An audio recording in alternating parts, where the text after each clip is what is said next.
Hinduism is a perfectly fine term. People get into this discussion that Hinduism is a new term, it was a Persian term or this term or that term. And my answer is as follows. It's a modern name for an ancient thing.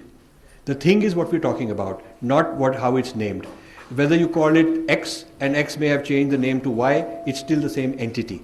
So Hinduism today is a name that represents very ancient philosophies, practices, meditations, yagnas, bhakti traditions. The substance and content of what we call Hinduism is very ancient. And this book, Indra's Net, is basically about that continuity. And so the name is irrelevant. The age of the name is irrelevant to the age of the entity. You could change your name tomorrow, but it doesn't mean you didn't exist. So we should fight it on that basis. We should not get into the argument of when the name started and all. We should say the substance of what it means, the practices and ideas that it contains are very ancient, and that's what we're talking about. So I think if you are clear yourself on the antiquity of Hinduism, what we now call Hinduism, you can defend it better.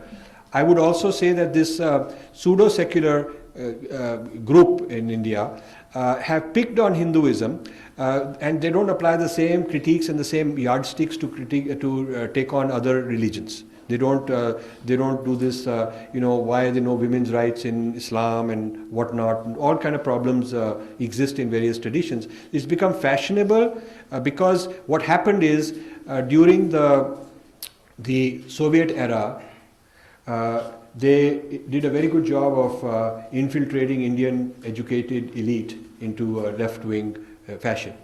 And when Mrs. Gandhi needed support from the communist parties for her coalition government, which they gave her, they did not ask for seats like we want to be railway minister and things like that. They wanted to be vice chancellors, appoint leftist vice chancellors of universities.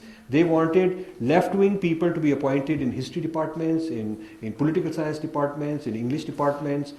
They wanted to be in the history these things like CSDS and all these organizations that give grants for social sciences.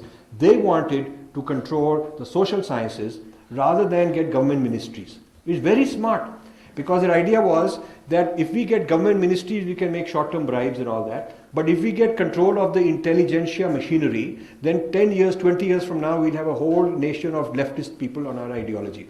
Look how it worked.